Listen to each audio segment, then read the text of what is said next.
this voice recording. Here we go. Ready in 3, 2. Hey guys, welcome back to the Made4More Consulting Podcast. We are excited about tonight. So if you're watching on YouTube, you can already see who has joined us. But man, I just want to say thanks real quick for supporting us. I mean, you guys have helped us on social media. You've helped us on our podcast, on our socials.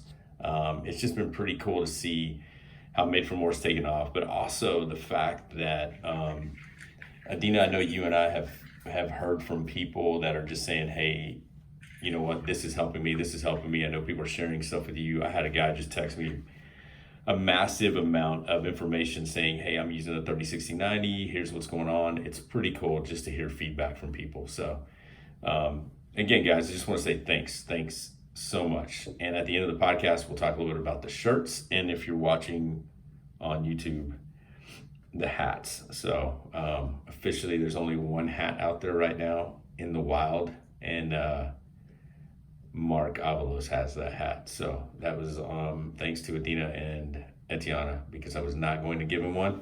I was going to sell it to him, but it's all good. So Raf, actually before I introduce who I just said, I wanted to tell you guys, this guy's a friend. He's a colleague just like Mark.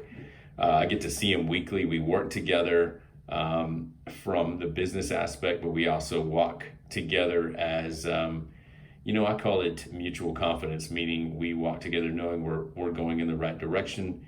We share leadership things together, thoughts, ideas. And so tonight, I would say he is a business partner of the guy we had on last week, is what I would call it, I believe. And if not, he'll clear it up. But tonight, I'd like to welcome Raf Robinson. What's up, brother? What's going on? And I just want to clear the air that Mark used to have that hat. Oh, I deboed him. Really? Yeah. Nice. No, I'm just kidding. But okay. That hat is fire, dude. That hat's real fire. Well, man, dude, it's so good to have you on. And I know, like I said, Mark last week kind of gave the details of everything that Everywhere Slab has been, as far as like, all the shows. But I know that's not just your background. So as we get there, from the hip hop scene to the things that you had going, we'll get there. But some of the accolades that you have maybe accumulated and shared, or have that maybe I don't know about, are there some right off the top of your head that you can share with us, some of the things that you've done, man? This is like a go ahead and brag about yourself. Little resume. There you go. So I graduated from University of Texas in Austin. I'm a Longhorn, class of 01. There you go. That's why I asked you that earlier. Yes. And soon after graduation, opened a nightclub downtown on 6th Street, opened multiple, done a coffee shop, done some design work for hotel downtown, some consulting work for a brewery here in town. Mainly, most of the stuff that I've done is around hospitality. I think that's just something that I grew up with, being in service, on both sides of my family. Yeah. So, 6th Street, would this be some of the places that people knew? Are they okay to share? Yeah. So the first place I opened was called the Firehouse Lounge, which is still operating. It's a little speakeasy joint. And when I say speakeasy, it's like literally speakeasy. You got to walk in through a bookcase. It's a little secret spot. But they make great cocktails, and occasionally they have some cool little jazz bands and DJs. Nice. And Barcelona was the other nightclub. I don't know if it's still open. Right now, nothing's open. Right. Yeah. Well, I shouldn't say nothing, but a lot of those nightclubs, that weren't able to pivot to restaurants, were shuttered. So we'll get to that, man. We'll get to that. I spent a lot of time. Oh, go ahead. No, go ahead. You're good. My bad, man. Doing this virtually, I don't want to speak over you. Oh, so no, go it's ahead. fine. And then I spent a lot of time pouring, I think my soul into a business called the Irie Bean on South Lamar, which is also still open. It was a very community centric coffee shop. If you could imagine the cheers of coffee shops, this was definitely it. That's awesome. So, man, we'll get there to how all this is, like how you got there. But so let's start from the very beginning, man. Where did you grow up? How, where did you go to school? Elementary, middle school, high school? Where, kind of fill in the gaps for us, man. Sure. So like Mark, I was also born in California, but I was born a little further south in the LBC. Nice. So I'm originally from Long Beach, and but I call myself a Texas boy because we moved here when I was in elementary, actually kindergarten, and in and out of San Antonio. That was where my mom was originally from. My dad's from San Antonio, so we got roots in San Antonio. Lived in East Texas for a little while, out in Longview. Oh, dang. Lived out there like during junior high, yeah, and then moved back to San Antonio my last year of junior high and high school, and graduated from high school in San Antonio, John Marshall. Nice, man. So is that in San Antonio? Because like my father-in-law at one point, he was in Converse. And so like not even a mile from his house was Converse Judson, and of course the high school football team from there. But where is that? Where was yours located? So that's more northeast. We were northwest San Antonio, so more like 1604 and I-10, 1604 Bandera area. Okay. And for the record, Judson was definitely a powerhouse, but while I was there, we beat them every year. Okay. Yeah, man, that's crazy because, again, growing up, I mean, I guess you grew up a little bit in Long Beach, so, but again, we'll get to the music scene a little bit. So you come here, you graduate.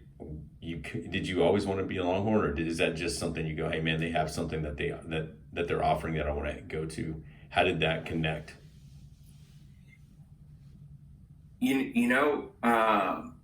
One of my best friends, his family, they're diehard Aggies. Shout out to the Monks.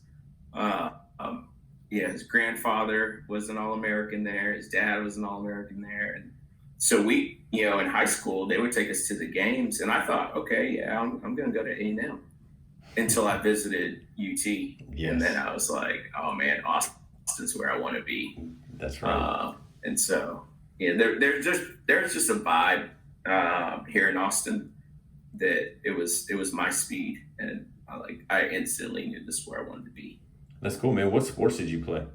I know Mark said he played a little bit of tennis and baseball. Yeah, I was probably best at baseball, but I wasn't allowed to play football. My mom would never let me play football until I moved with my dad to San Antonio. And then at the high school, they wouldn't let you play baseball and football. You had to pick one. And so I picked football, and I played middle linebacker. I'm short, but I was mean. Actually, my nickname was Bulldog. Nice. So you were like a little headhunter on the middle linebacker. Oh yeah, dude. That's cool, man. So I loved it. In baseball, though, who are some athletes that you looked up to, man? Well, I was very happy to hear. I think Mark said Bo Jackson. Yes. Because he was the man. Mm-hmm. He just had everything. Because and for me playing baseball and football, he was definitely the man. Nice. Jordan. I was a huge Jordan fan. And but being 5'6", those dreams of hooping, it just wasn't happening for me. Yeah. Well, cool, man. So you pick UT. You say Austin's kind of the scene that like it has that vibe that you go, hey, man, I want to be there. So you get to college. Now, what did you study, man, and how did that all play out for you, man? Yeah. So I came in undeclared, and because I just wasn't sure what I wanted to do, and then figured out, okay, this is what I want to do. And I thought I wanted to go into the business school, but at the time I was in liberal arts, and I was pretty smart, as far as books, scholastic. I came in on an academic scholarship, Nice. and um, I came in my freshman year as a sophomore because I had, gotten so many college credits ahead of time and tested out a bunch of stuff. And thank God that I did, because I failed my first semester. And then I wound up ruining my chances of getting into the business school. Dang. And so I took the next best thing, which was economics. And then the business school offered a joint program that you could do a special degree plan called the business economics degree. So that's what I did, and I specialized in money and banking. Wow, man. So, dude, I want you to speak into something too, man, and this is maybe a little, not off topic, but dude, the pressure that our kids will feel, and Adina has some high schoolers some girls that have already graduated, and then you have some growing up, but then my girls as well. And Raph, I know you have, and forgive me for even forgetting this, man, you have two girls?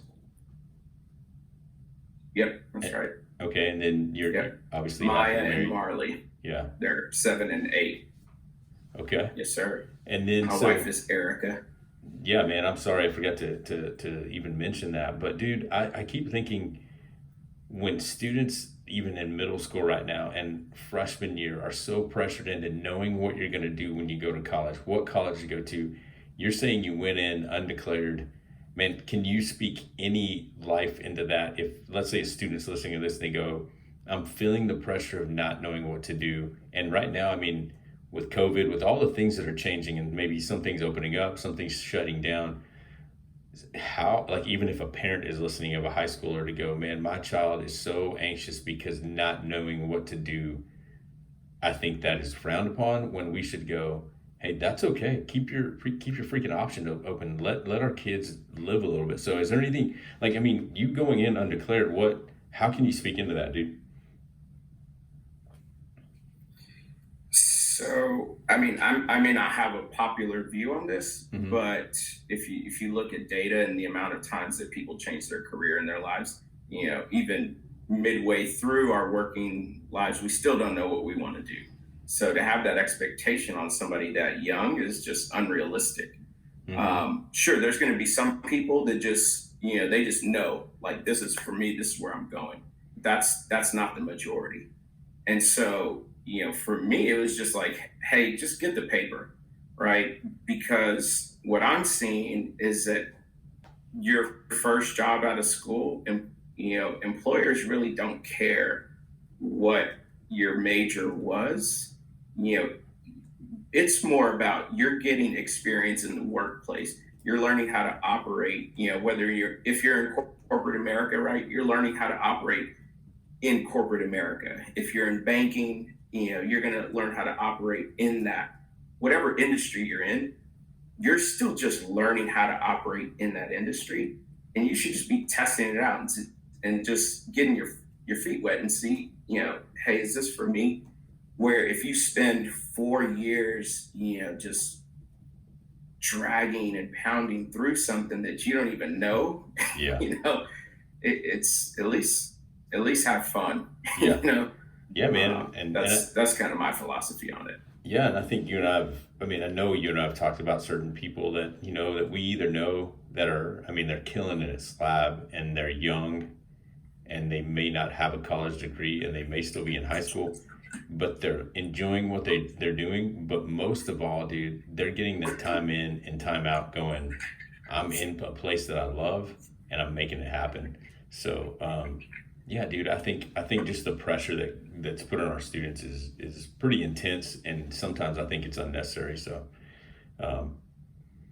I honestly, dude, your whole view of Absolutely. your whole view of college is spot on with mine. I think for me, I tell people don't go to college, get some time in the world, and I mean I get it, they should. So some people Yeah. may be upset, but no, really, like if you get a full ride, man, you better take it. But um, yeah, dude, I don't know. I have a pretty strong view about finding something you're passionate about and getting time in doing that. So yeah, Yeah. And I'm all for learning skills. If you can go learn a skill set, people that are coming out of some trade schools, are making really good money, and it's a very honest living that allows you to maybe live a very comfortable life right out of school, yeah, because you learned a skill, that's just as valuable as a paper. yeah. And I mean, that's that to all our parents. Listen, I mean, remember that teaching our children a skill is goes further than sometimes, making them choose a college, making them choose this or that. And I'm speaking to myself, man, like helping them learn some life skills and some skills of, yeah, I mean, some of our best students, I think, didn't go to school, but they learned a trade, like they're an electrician and they have goals of, hey, I'm going to have my own electrical company by 26 because look at what I'm doing. And they're practicing that. I mean, they're learning the skills of being with a master electrician and at some point then becoming that. So, um, anyways, so here we go. Yeah. You're in college. And You go for it. Go for it. I was just going to share a real quick snippet. I worked with a kid, and at 18, he dropped out of school because he was just having a lot of social anxiety. His parents allowed him to, do self-paced learning, but he was really into his craft, which was producing music and producing beats. Well, at 19 years old, he's on a platinum album with Drake, just because he poured into his craft, and the school thing, it just wasn't for him, and that's okay, right? But the same things that you talk about, the grinding and the keep hustling on it, he applied those same things and still got to where he was going at a very quick pace. Man, that's a cool story, dude. Yeah, and I think what I heard today is that most of us at the age of 12 are pretty creative, but by the age of 20, they say something like it goes from 80% down to about 20% of people are still creative because of the fact that Mhm. we've lost our creativity. And then after 20 years old, man, it goes down to like Yeah. 2%. And some of those creative people are thought of to be crazy because they're doing what they love and it may not be for a lot of money, but it's finding that creativity to go. Remember when I was 12 and I went out in the field and I was like I was telling Mark, I mean, I was playing tennis against the wall, having fun and just going, man, that's what's interesting. And I think, I mean, you have two girls. And so like for me, when my daughter says she wants to go to the park and it's freaking hot outside and I'm dreading it, I have to think back to when I was a kid going, man, I can't smash that creativity or that fun because those are the things, one, that they're going to remember, but two, also to go, I want them to have that. I can do this. Like I can do this. Hey, my dad took me and I could do this. Yeah, yeah, yeah. So dude, let's jump into it, man. You're at school. You said you graduated in '01. I know you didn't meet Mark for a while, but dude, take us through your story. I know you have a pretty I would say interesting or like, man, what from what I've heard, it tugs at my heart to hear what you've gone through and the life change and where you came from to what you're doing now. Kind of let's fly through it, man, and take us through. You're at UT, you graduate in '01. What'd you graduate with, number one, and then just let's go, bro. So, graduated business economics. Don't ask me my GPA because it was barely enough to get the paper. So whatever that was, Yeah, that's about what I was striving for. nice. But I thought that once I kind of gave up on this idea that I was going to play sports, I still wanted to be in that arena. So I wanted to be like Jerry Maguire. I thought I was going to be a sports agent. Dude, That's probably one of my favorite movies and of my all dad, time. right? But my dad knew a dude who was an agent, and I was like, man, I want to be like that dude. Um, so I started working for an asset management company, and we were dealing with only high net worth clients. I interned with them because I needed to get an internship done, and they gave me an awful project, and it took me the entire summer to complete this project. And I think they just felt bad for me by the end of the summer, and they're like, "Man, this kid's still here. We should offer him a job." Nice. So, but honestly, I think I earned my way into that job because I did put in the work. It was a crap job that I had to do that entire. It was literally the entire summer it took me to do this job. Um, but so I worked with them for about a year out of school, and the things that I took away from that job was, we're creating portfolios and investment strategies for people who have a lot of money. And what I'm starting to understand is people and risk tolerance and what motivates people, and people who have like serious money. A lot of the people that we were working with, it wasn't that they wanted to make a lot more money.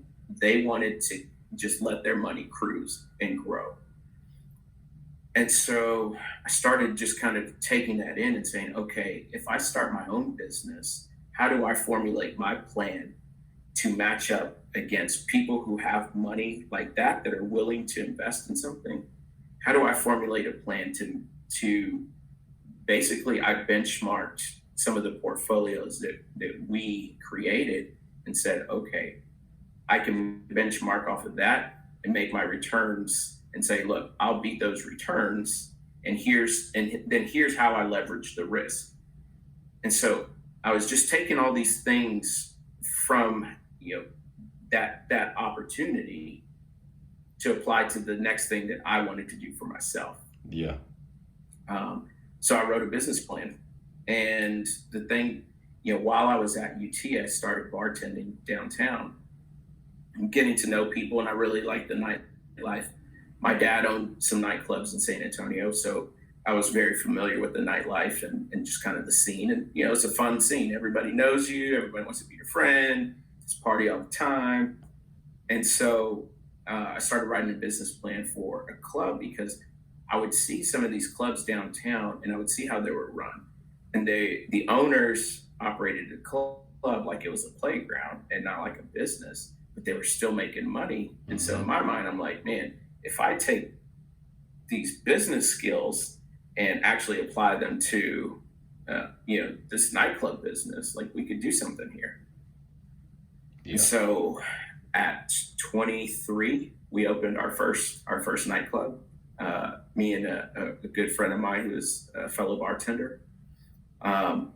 Parents, I would not encourage you to invest in your kids if they want to open a nightclub at 23.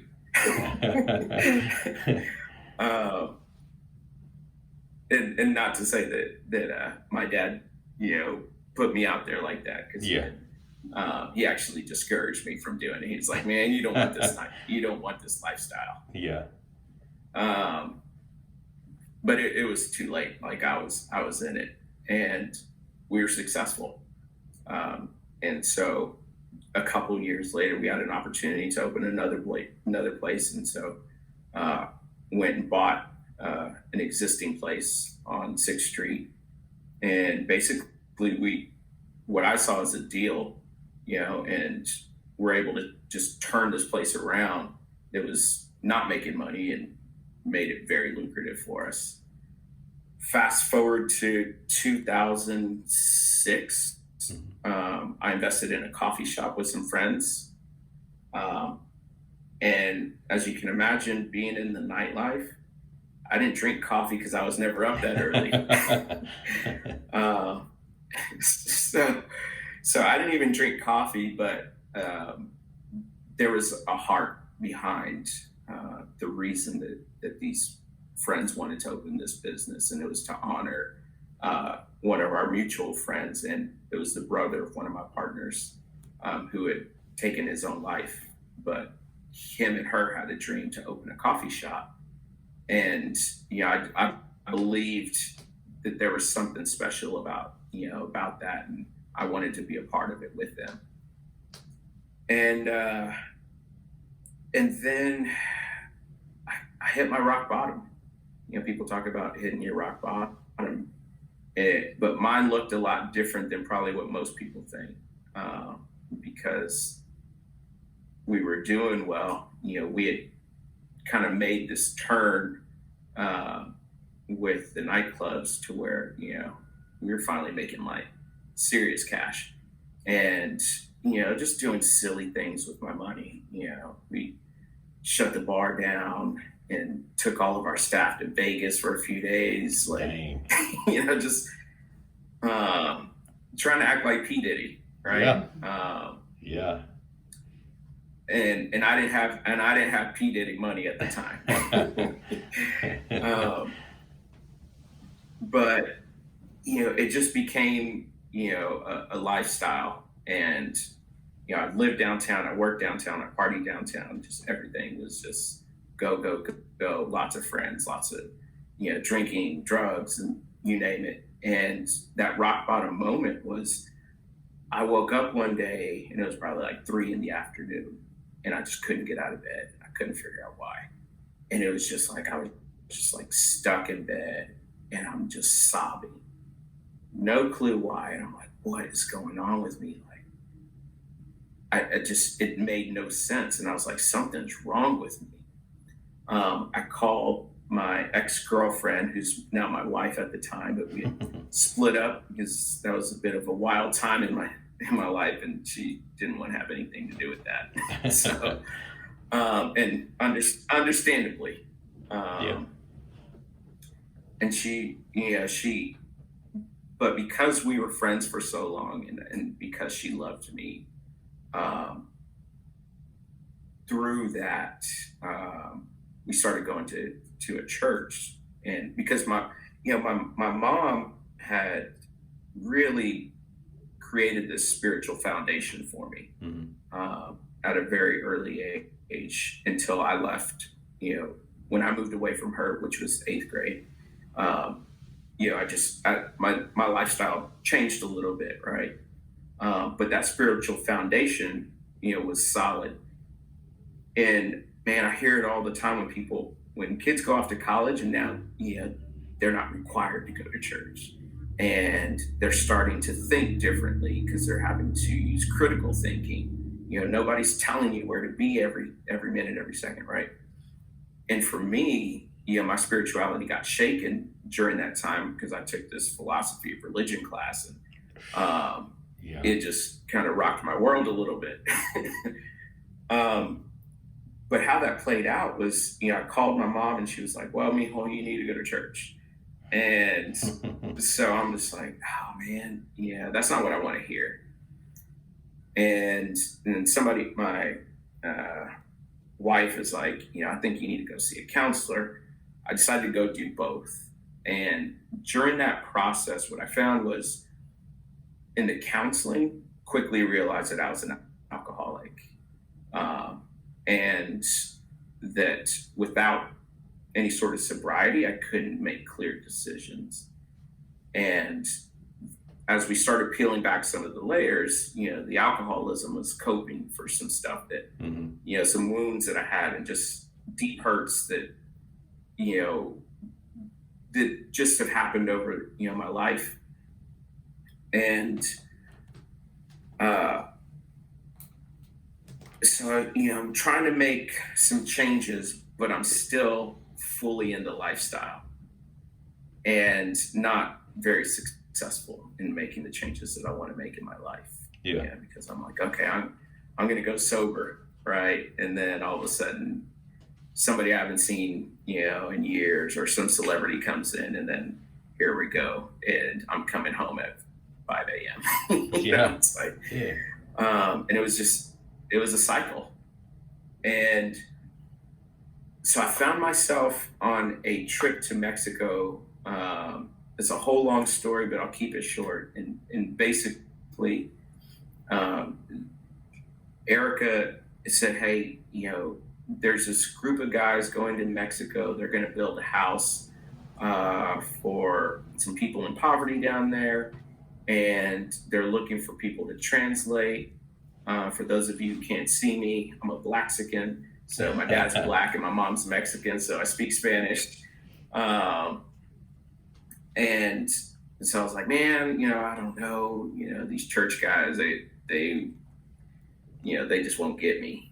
Yeah. And so, but here I am on this trip, and about midway through the trip, I have this crazy dream, and a man on this trip, a pastor who was there in Mexico, interpreted this dream, but it was like, he first prefaced the interpretation with things about me that there was no way he could have known.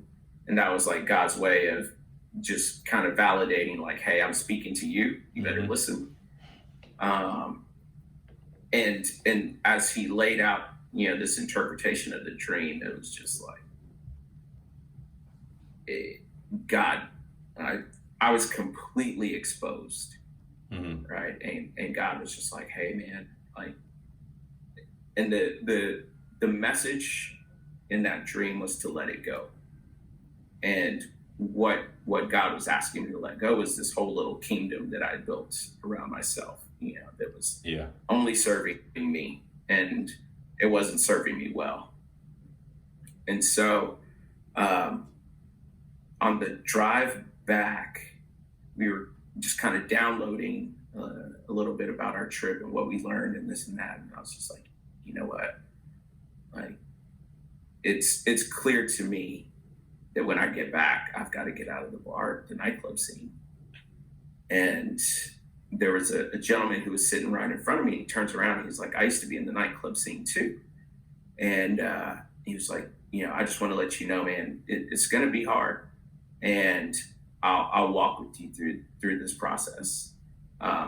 He later became a business partner on another venture, but he became a mentor to me. And man, I got back, and the thing that I was scared most about was like, man, what are my business partners going to think? What are people going to think? Like, I'm stepping out, during a time where things were going great. Like, we could have kept going and kept opening more nightclubs and more bars and, been very successful. And I was just like, I came back and I shared with my partners, and I was like, hey, this is what's going on in my life. I've been trying to make some changes. I can't do it. And I know that this is what I need to do. And they were supportive. They were like, nah, man, that's cool. And so I was able to, have a pretty decent exit strategy financially. And it allowed me to take a year off and just chill and try to figure things out. I got married 6 months later because I could afford to.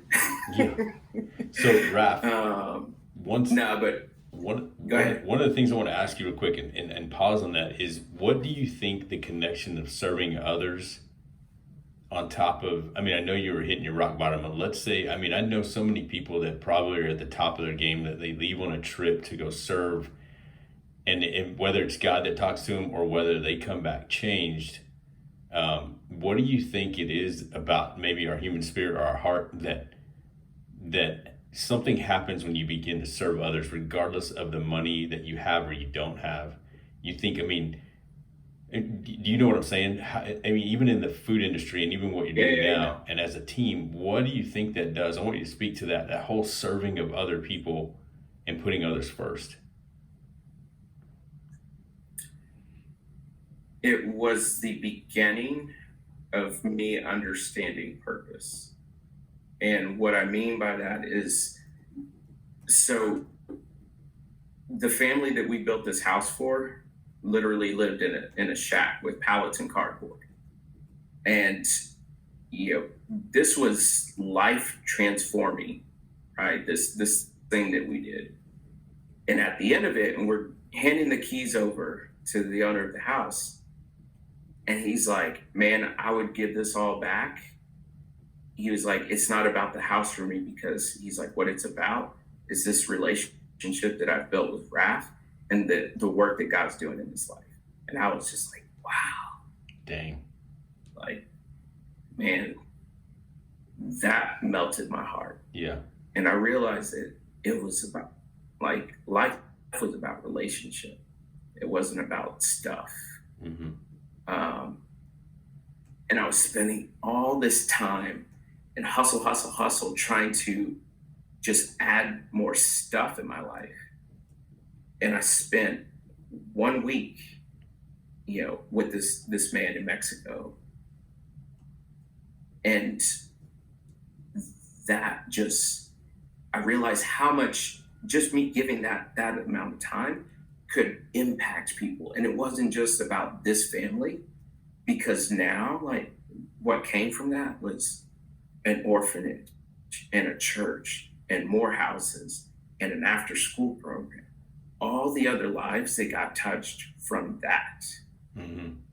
Like, and when I say that was the beginning of me understanding purpose, I started to understand, like, when we make others the focal point, how big that impact can be. And I didn't know that it was going to be that. Mm-hmm. Right? It was just me saying, okay, I'm going to serve right in front of me. Yeah. That's good, man. That's good. I mean, I think that's something that, I mean, right from that part of your story, even if they don't have, if they can't connect to anything so far, finding your why and your purpose as far as so far just going, it's not about me. And we've said that over and over again with other people. Same thing with Mark, is you're not alone, and him talking about being together with community, but it all starts with serving people. So you're coming back, you're on that ride. This guy walks with you through this, so keep it up, man. Go ahead and jump back in it. So that coffee shop that I had invested in, all of a sudden became, like a hangout spot, because, now I actually drink coffee because I can actually wake up early enough, because I'm not partying until 4 or 5 a.m. every day. But what I started finding was like real relationships with people. And I realized how much I loved that. I've always loved connecting with people, man. I'm a people person. I love being around people. I like meeting new people. I like meeting different people because I'm just a curious soul. And the nightlife scene allowed me to do that. But then, like, you wouldn't remember the person the next day, or you wouldn't remember the conversations that you had.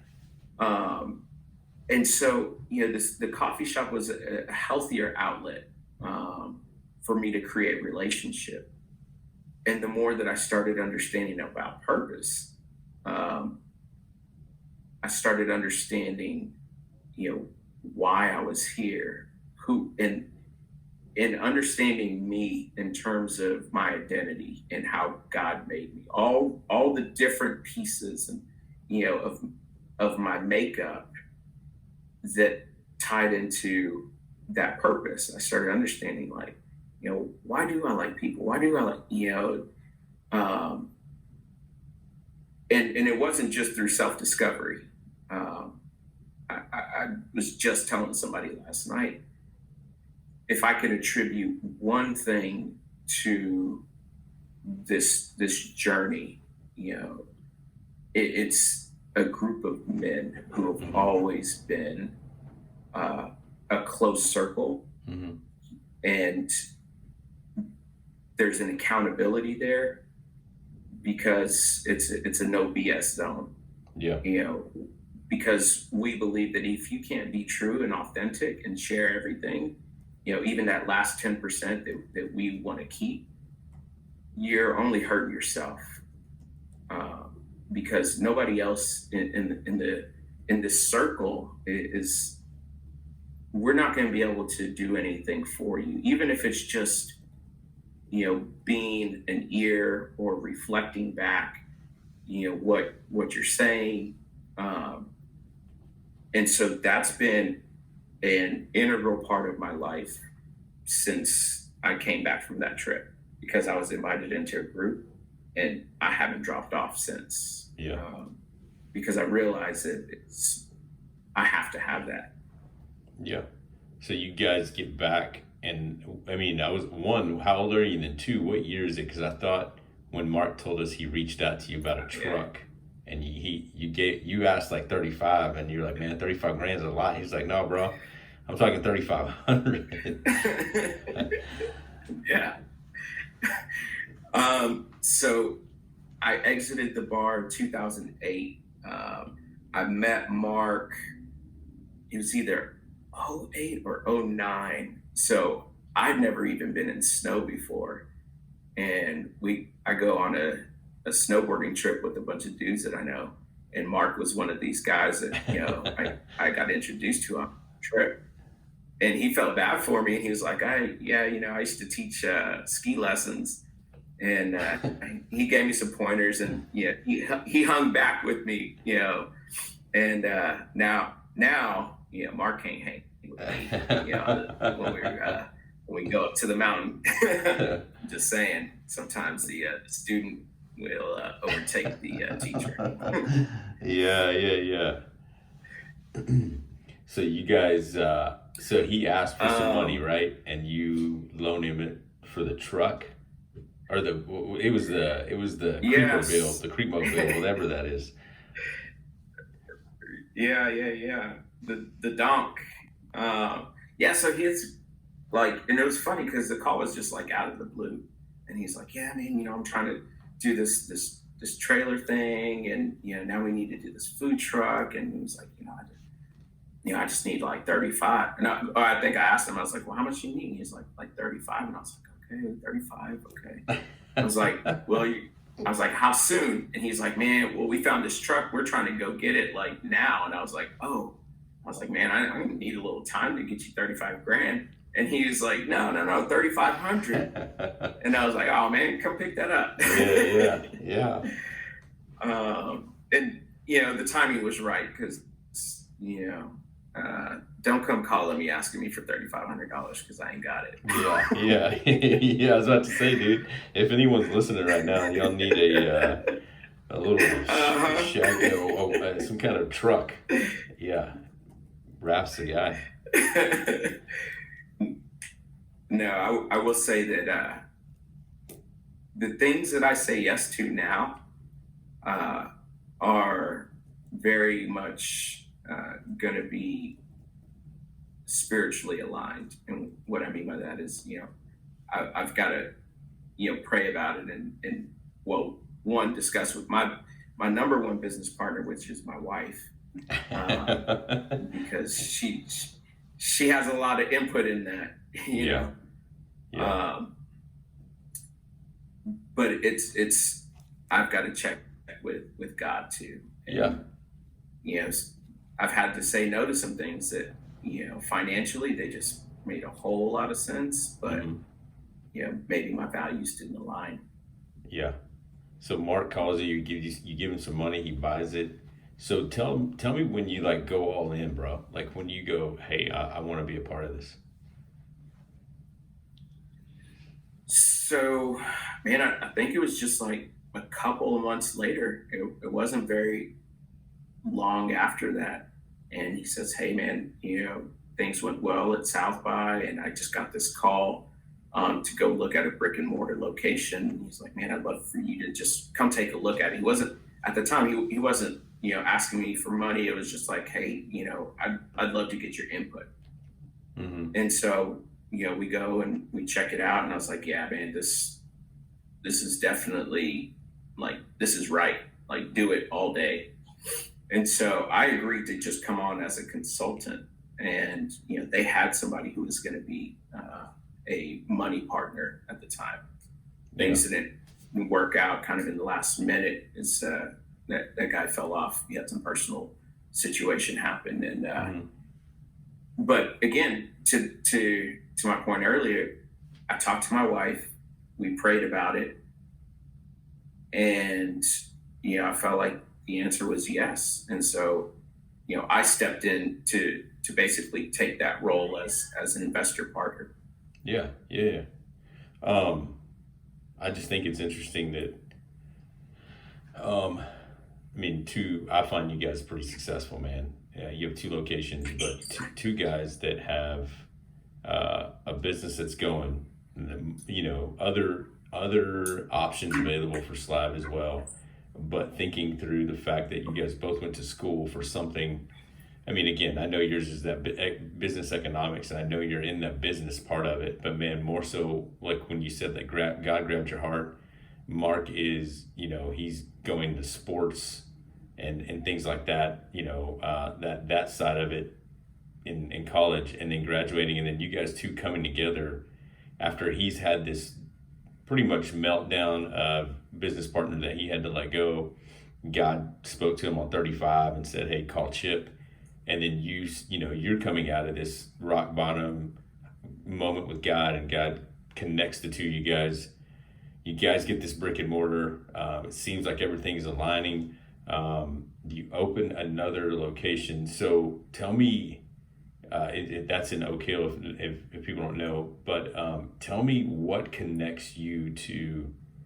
So like Mark talked about Slab, slow, low, and banging, and the whole hip hop thing. So tell me how that hit you, bro. Because I know, again, you being from the nightclub, the hip hop, and we haven't even talked about Jason yet, man. DJ, right? He's a DJ. His whole story adds into this later. Yeah. But tell me about that, man. The whole music side of Slab and what that means to you. Sure. So, I've always loved music, and especially hip hop. Like, I remember when I would visit my dad, my older cousins would be watching BET at my grandmother's house, and I would just be like, "What is this?" And man, I was just so into it, and I was just like, "Man, this is the coolest thing I've ever seen." And so, but when I would go home to Longview, I wasn't allowed to listen to any sort of like music that wasn't like Christian or gospel music. So it was kind of weird. And I get it. I'm especially now that I'm a parent, I understand why my mom was trying to shield me from a few things. But so, I've from junior high on just fell in love with hip hop and just loved being around the culture. And when I moved with my dad, the black side of the family, that was a lot easier to just really like dive into the culture and understand kind of that part of it. And, I would try to dress, in what I liked, except like what started happening is you couldn't dress certain ways at our school because it was gang affiliated. And so there was that whole thing. Yeah. But as far as Slab goes, the funny thing that Mark doesn't like me to say is that I was actually vegetarian when he came to me about Slab. And I was like, "Dang. Man, I don't know anything about barbecue." I did from back in the day, but it at that time it had probably been like 5 years. And I was like, "Man, I don't eat anymore." And I was like, "Yeah, I'm probably not the best person to do this thing." But I started taking people by the food truck, and it was like, "Hey, man, what do you think about this food?" Because man, I love the concept. I love the Slab concept. I knew all about DJ Screw and Swisher House and all the Houston rappers. And I was just like, "Man, this is a dope concept. Like, I can get down with this because I love the music and I love the culture." Mm-hmm. And so that part was easy. Once we had our first daughter, we started eating meat again, and so that kind of reintroduced me back to meat, which was a good thing. Yeah. And then, so as far as how that incorporates now, as far as Slab goes, I think is that what the question was? Yeah, man. As far as Slab goes now, you're in there. We'll talk about when we met and kind of. As we get towards the end of the podcast, we'll talk about getting hit by a golf ball.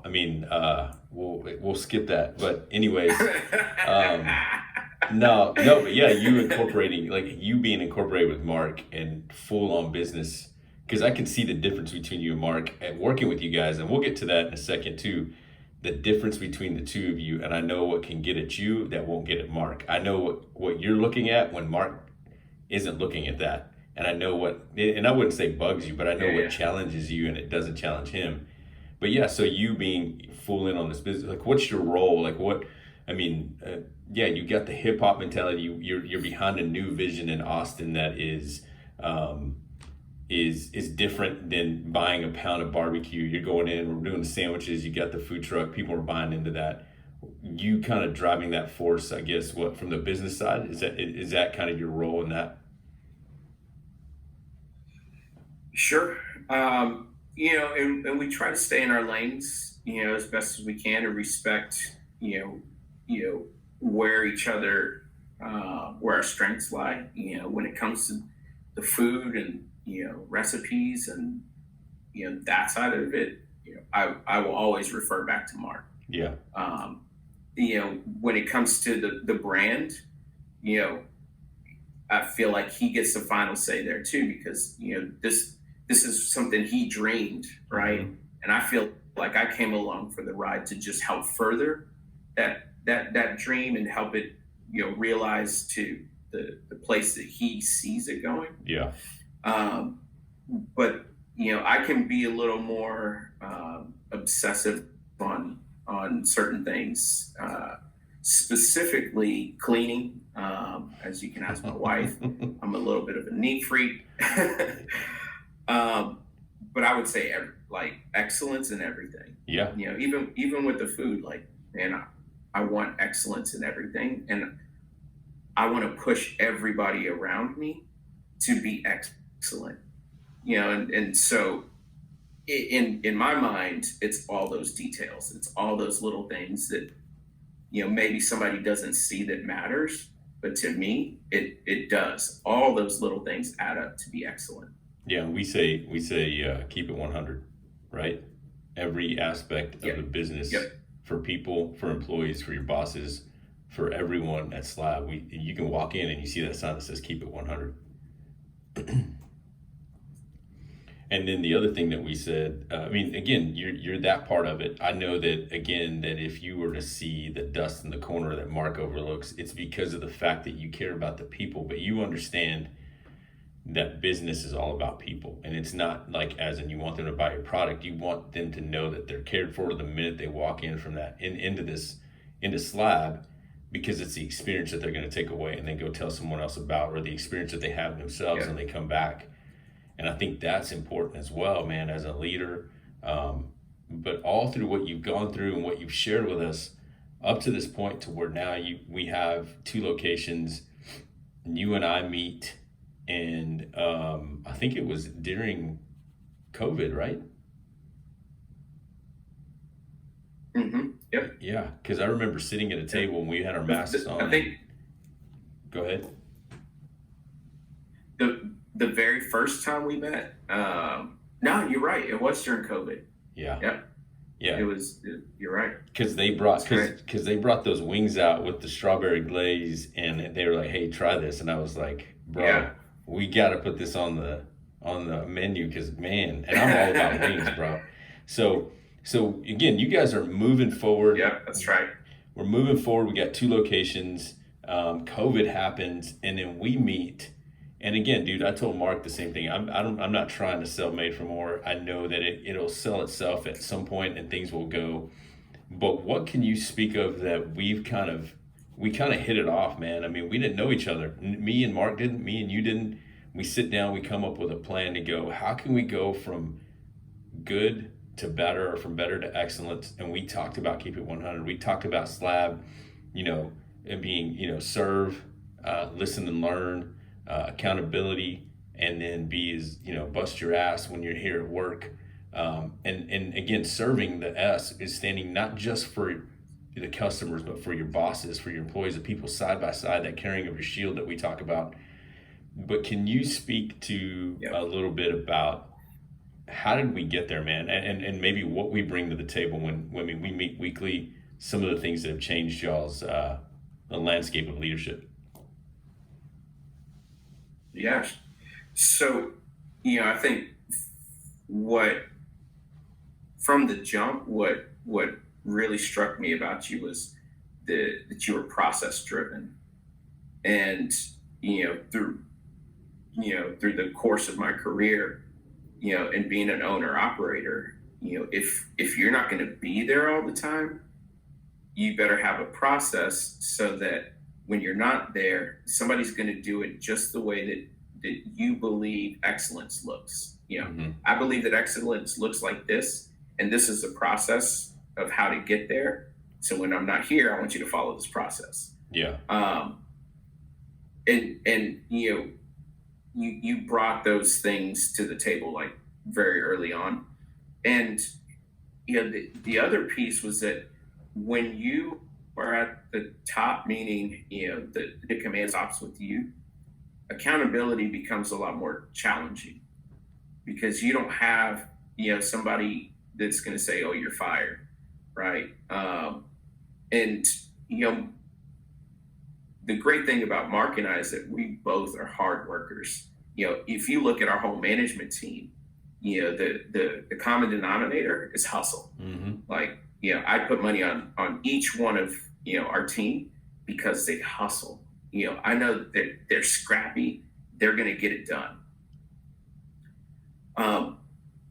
But we were lacking in being able to create the process, roll it out, have it be adopted, and then be consistent, right? Because I have a creative side, Mark has a creative side. We might identify something that needs a process, but we were just doing a poor job in executing it. And then there was nobody holding us accountable to then say, hey man, remember that process that we said we were going to do? Yeah, that happened like 2 years ago.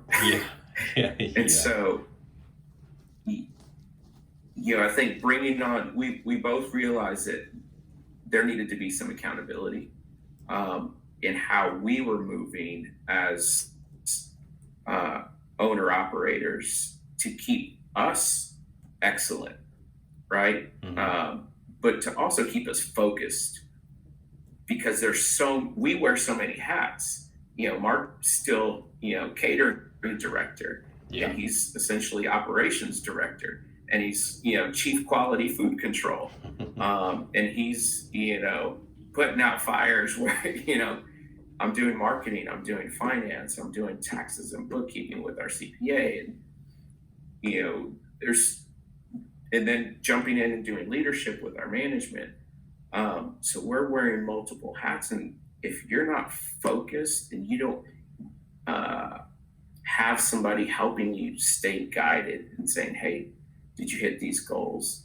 That's a challenging thing, especially when things are going well.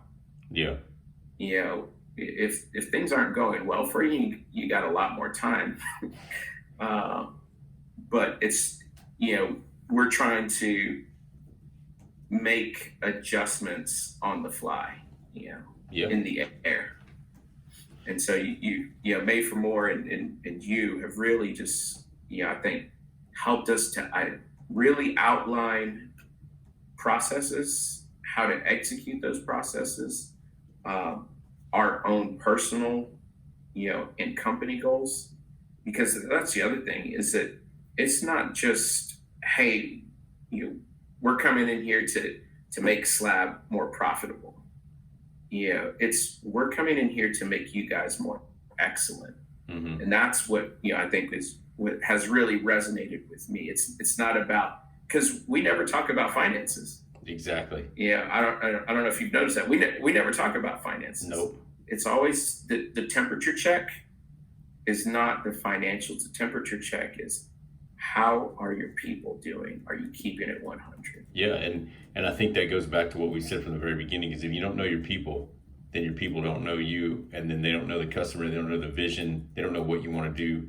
And I think, not all the time, man, but I think, and I'm not saying that we don't talk about finances for that reason, but man, if your people are focused on knowing each other, working together, holding up their shield, and you're the same way as the owners and the business people to go, hey, we're pushing forward for you to just continue to move. We'll block and you be behind us. We'll get to know you. You're just as important as a customer. When owners do that, I think that speaks volumes to their people, and they say, okay, hey, I'm willing to buy into this because you bought into me. And then that goes beyond. That speaks volumes to your company, to the people. And then I remember during COVID, you guys gave your employees 2 days off. We just say, hey, we're shutting down Slab. We're not going to make any money for 2 days because we want our people to have a couple of days off. And I remember that speaking volumes, not just to me, but to like the people around me in the community, to go, wow, they're giving people 2 days off. Yeah. And then the support on social media, like, hey man, take care of yourselves. Hey, thank you for taking care of us. Take care of yourself now. It was cool to see that feedback on social media. Well, and to your point, when you're others focused and you're seeing, we're starting to come out of, that massive shutdown, and things are starting to open back up, and all of a sudden we're getting busier. Like, it wasn't like this gradual thing, like out the gates we got really slammed. Well, we're trying to now get everybody back up to speed as far as staff wise, and people are just burned out, man. Mm-hmm. And we're also in the middle of a pandemic, right? And so everybody has their own stuff going on at home, right, with their families, and and the news, and the Black Lives Matter movement. We're in the thick of that. And when you see all of this going on, I'm feeling the pressure. I'm seeing them. I see it. And we just said, man, let's just everybody take a pause and have a mental health break. Yeah. Yeah. And we all deserve that. Mm-hmm.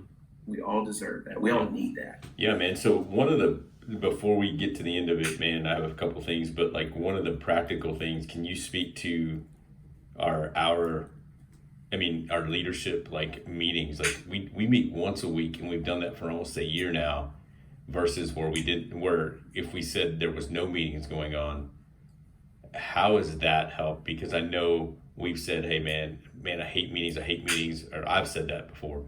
But what happens when you go, man, we've met for a whole year and look at what we've accomplished because we've put aside at least an hour a day or an hour a week, just an hour a week, to discuss leadership and check in on one another.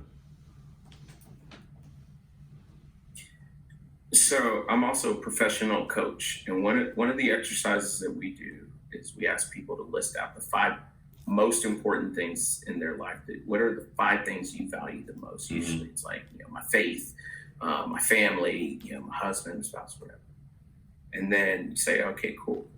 And then you say, now on the other side of that same page, I want you to list the 5 things you spend your time on. Yeah. Most time. Usually, it starts with work.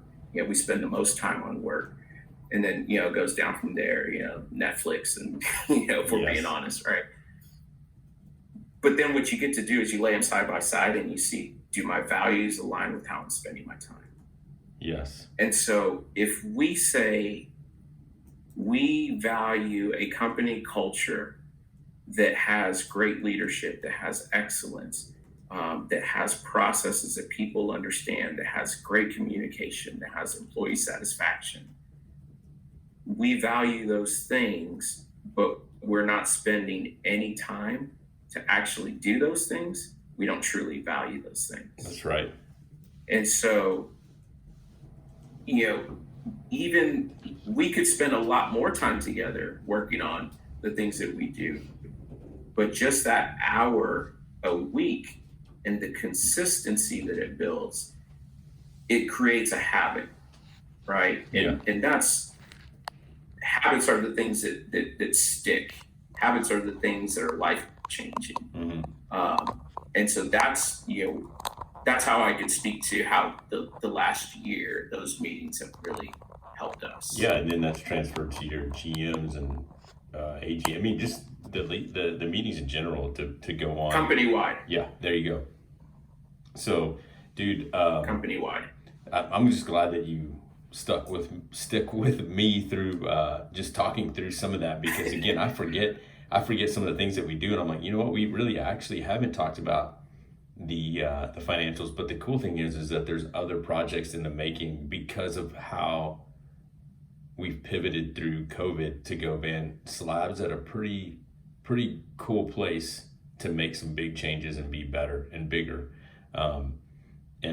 Anyways, dude, I think a couple of other things that I wanted to say is, number one, dude, your golf game is sick. I know some people heard what I said earlier, but dude, what happened that day? I got a wicked slice. Yeah, so we're at a, I would say it was a charity golf, and I don't even know how far out I was, bro. Yeah.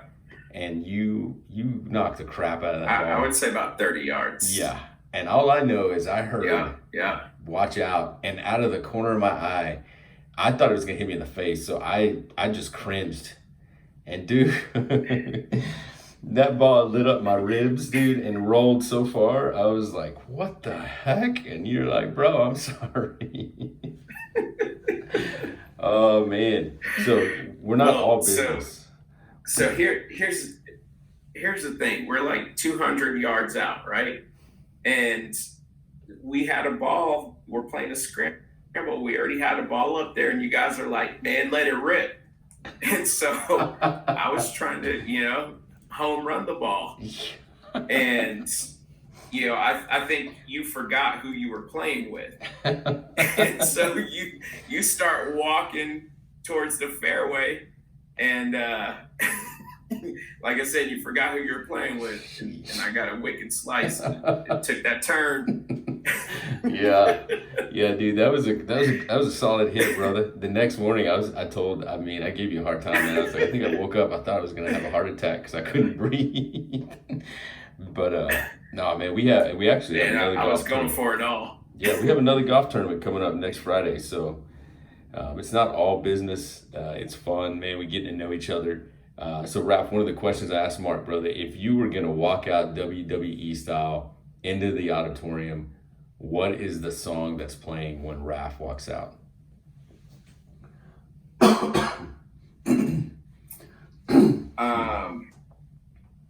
Man, there's this song by Buju Banton called "Blessed." Okay.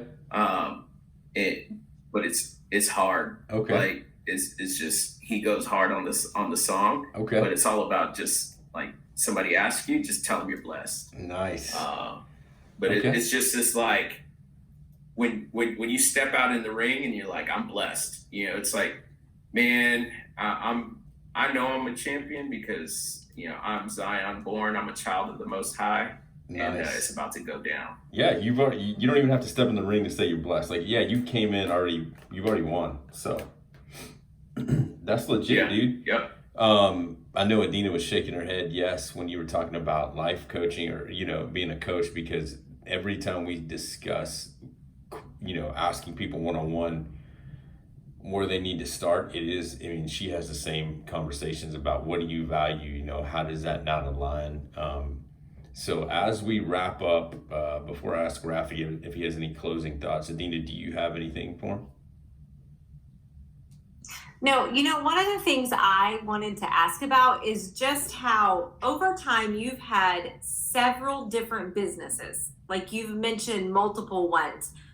What do you think that is inside of you that just like keeps going? Because I'm assuming not all your businesses have been successful.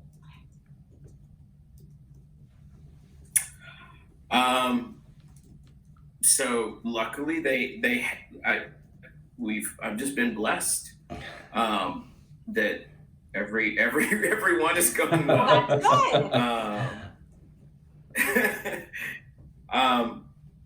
But I'm a yes man, and to a fault.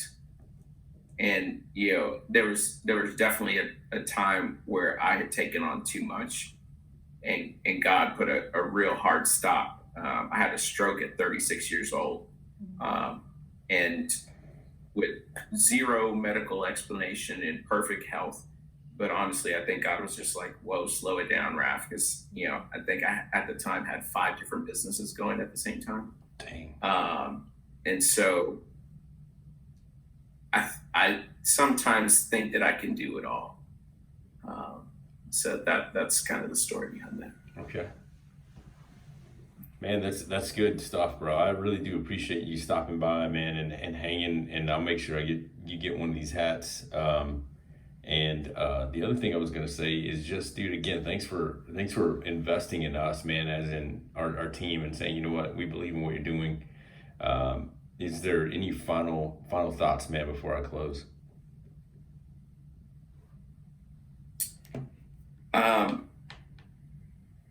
I think to leaders and entrepreneurs,